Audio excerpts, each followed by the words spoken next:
नमस्कार दोस्तों, आप सभी का आपके YouTube चैनल में हार्दिक स्वागत है।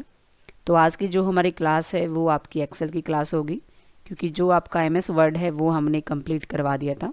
अगर आपने अभी तक MS वर्ड की क्लास नहीं देखी है तो आई बटन में मैं MS वर्ड की उसकी प्लेलिस्ट का लिंक डाल दूँगी, तो वहाँ से भी आप डायरेक्ट जा सकते हो। तो उसके बाद में नेक्स्ट हमारी विंडो होती है इसके अंदर माइक्रोसॉफ्ट एक्सेल। तो सबसे पहले हम किसी भी विंडो को ओपन कैसे किया जाता है वही सीखेंगे। तो इसको ओपन करने के आपके पास में कई तरीके होते हैं। जैसे एक तो बेसिक तरीका है कि आप स्टार्ट बटन पे क्लिक करोगे। स्टार्ट पे क्लिक करने के बाद में आपको इसके अंदर माइक्रोसॉफ्ट ऑफिस का एक फोल्डर दिखाई देगा, आपने वहाँ पे क्लिक करना है। अब उसी के अंदर क्लिक करने के बाद में आपको माइक्रोसॉफ्ट एक्सेल 2007 दिखाई देगा, आप क्लिक करके ओपन कर सकते हो। उसके बाद में दूसरा तरीका होता है, अगर आपके डेस्कटॉप के ऊपर आइकन आपको दिखाई दे रहा है तो डायरेक्ट डबल क्लिक करके आप इस तरीके से भी एक्सेल को ओपन कर सकते हो। या फिर आप ये चाहते हो कि आप इसको एक स्मार्ट तरीके से ओपन करना चाहते हो, यानी कि शॉर्टकट की से, तो उसके लिए क्या करोगे, आप उस जो हमारा माइक्रोसॉफ्ट एक्सेल का आइकन है उसके ऊपर राइट बटन प्रेस करोगे माउस का। उसके बाद में आप प्रॉपर्टीज़ के अंदर जाओगे। प्रॉपर्टीज़ में जाने के बाद में आपने जहाँ पे शॉर्टकट की लिखा हुआ, जैसे कि शॉर्टकट में आप ऊपर चले जाओगे। उसके बाद में शॉर्टकट की के अंदर जहाँ पे नन है वहाँ पे क्लिक करोगे। अब मैंने इसके अंदर Ctrl+E डाल दिया। आपने सिर्फ Ctrl+E बटन प्रेस करना है, लेकिन ये ऑटोमेटिक उठा लेता है Ctrl+Alt+E। अब ये शॉर्टकट आप याद रखोगे। Ctrl+Alt+E के साथ में अब आपका एक्सेल जो है वो स्टार्ट होगा। आपने इसको अप्लाई करके ओके करना है। अगर आप कीबोर्ड से Ctrl+Alt+E बटन प्रेस करोगे तो जो आपका एक्सेल है इसके अंदर स्टार्ट होगा। तो वो आपकी मर्ज़ी है, जैसे भी आप इस एक्सेल को ओपन करना चाहते हो वो आप कर सकते हो। या फिर एक तरीका होता है कि आप क्या करोगे, आप रन कमांड से भी एक्सेल को ओपन कर सकते हो। विंडो के साथ में आर, उसमें आप लिखोगे एक्सेल और उसके बाद करोगे एंटर, तो एक्सेल आपका स्टार्ट होगा। तो वो आपकी मर्ज़ी है, जैसे भी आप इसको ओपन करना चाहते हो कर सकते हो।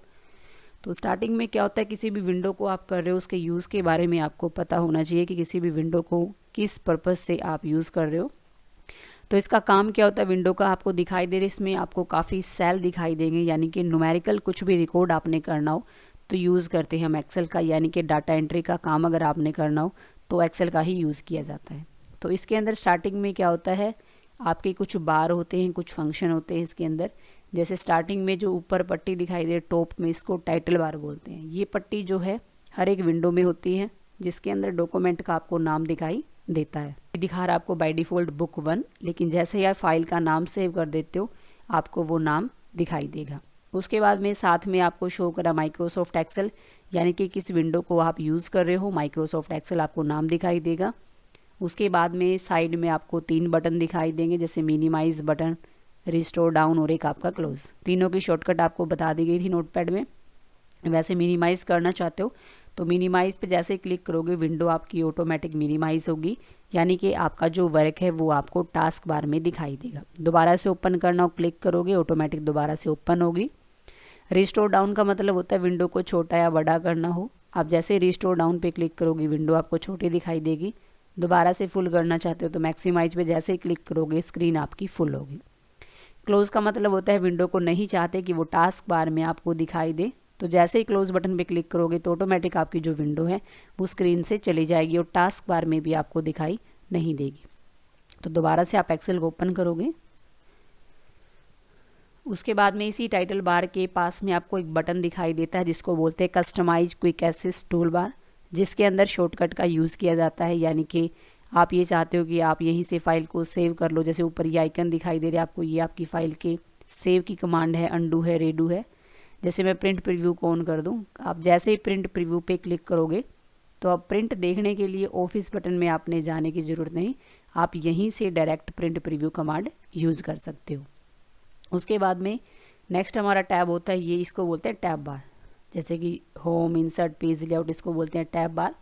ये होता है रिबन बार। उसके बाद में ये होता है फॉर्मूला बार, जिसके अंदर जो भी फॉर्मूला आप पुट करोगे वो आपको दिखाई देगा।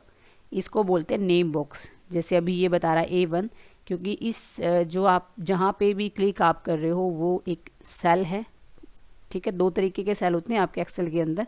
जैसे जहाँ पे आपका क्लिक हो चारों तरफ ब्लैक कलर का बॉर्डर है उसको एक्टिव सेल बोलते हैं, और जो बाकी आपके सेल है उसको आप बोलोगे नॉर्मल सेल।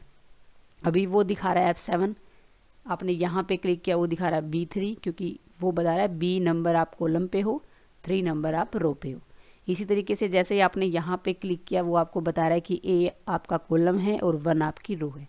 यानी कि इस सेल की लोकेशन को दिखाने का काम करता है आपका नेम बॉक्स। इस नेम बॉक्स के साइज को कम या ज़्यादा आप अपने अकॉर्डिंग मैनुअली प्रेस करके कितना भी कर सकते हो, जितना भी आप इसको करना चाहते हो। उसके बाद में जो ABC आपको दिखाई दे रही है, ये हमारे कॉलम है। उसके बाद में ये हमारे जितने भी दिखाई दे रहे नंबर 1 2 3, ये हमारी रो है। उसके बाद में सीट 1, सीट 2, सीट 3 आपको दिखाई देगी, क्योंकि MS वर्ड के अंदर पेज होते हैं, लेकिन याद रखोगे इसके अंदर हमारी क्या होती है, शीट होती है। उसके बाद में ये हमारा स्क्रॉल बार वर्टिकल, पेज को अप डाउन करने के लिए। उसके बाद में ये स्क्रॉल बार होता है हॉरिजॉन्टल, पेज को लेफ्ट राइट करने के लिए। सेकंड लास्ट को बोलते हैं जूम स्लाइडर, विंडो को कितना जूम इन जूम आउट करना चाहते हो। तो याद रखोगे इस विंडो को कम से कम आप 10 कर सकते हो, ज़्यादा से ज़्यादा 400, लेकिन काम करोगे आप 100 के अंदर जब भी आप इस विंडो में काम कर रहे हो। तो याद रखोगे टाइटल बार, उसके बाद में टैब बार, टैब बार का दूसरा नाम मेनू बार, इसको बोलते हैं रिबन बार, रिबन बार का दूसरा नाम होता है हमारा टूल बार। और होम टैब के इसके अंदर आपसे अगर कोई ग्रुप पूछ ले, तो होम टैब के अंदर आपके जो ग्रुप हैं वो एक क्लिपबोर्ड है, फॉन्ट है, अलाइनमेंट, नंबर, स्टाइल, सेल और एडिटिंग, इनको बोलते हैं ग्रुप। ग्रुप भी बोल सकते हो या फिर आप इसको ब्लॉक भी बोल सकते हो। आज हम इतना ही करेंगे। जो नेक्स्ट क्लास होगी उसके अंदर हम कुछ फॉर्मूले आपको पुट करने बताएंगे इसके अंदर। तो अगर वीडियो अच्छी लगी हो तो वीडियो को लाइक शेयर कमेंट आप जरूर करें दोस्तों। नेक्स्ट